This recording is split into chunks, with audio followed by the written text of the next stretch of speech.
தன்னிடம் உள்ள பழைய 500 மற்றும் 1000 ரூபாய் நோட்டுகளை மாற்றித்தர வேண்டும் என கோவை மாவட்ட ஆட்சியர் அலுவலகத்தில் மனு கொடுத்துள்ளார் மூதாட்டி ஒருவர். விவரங்களோடு செய்தியாளர் பிரசன்னா இணைகிறார். அவரிடம் பேசலாம். பிரசன்னா, யார் இந்த மூதாட்டி? இது குறித்த விவரம் என்ன? காயத்ரி, கோவை மாவட்ட ஆட்சியர் அலுவலகத்தில் இன்றைய தினம் மக்கள் குறை தீர்ப்பு கூட்டமானது நடைபெற்று வருகிறது.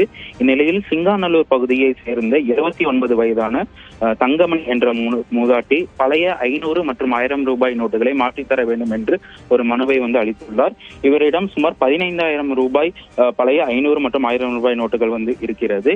இந்த நோட்டுகள் அவரது மகன் செந்தில்குமார் உடையது எனவும் 2018ஆம் ஆண்டு அவரது மகன் விபத்தில் உயிரிழந்த நிலையில் தற்பொழுது வீட்டை சுத்தம் செய்யும் பொழுதுதான் இந்த பணம் கிடைத்ததாக அவர் தெரிவிக்கிறார்.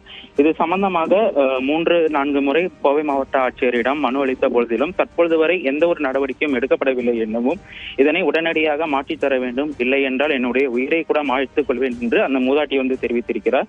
இதனை மாற்றிக் கொடுத்தால் ஏதேனும் பெட்டிக்கடை வைத்தால் என்னுடைய வாழ்வாதாரத்தை நான் பார்த்துக் கொள்வேன் எனவும் அந்த மூதாட்டி தெரிவித்திருக்கிறார். காயத்ரி, நன்றி பிரசன்னா. மூதாட்டியின் கோரிக்கை ஏற்கப்படும் என்று எதிர்பார்க்கலாம்.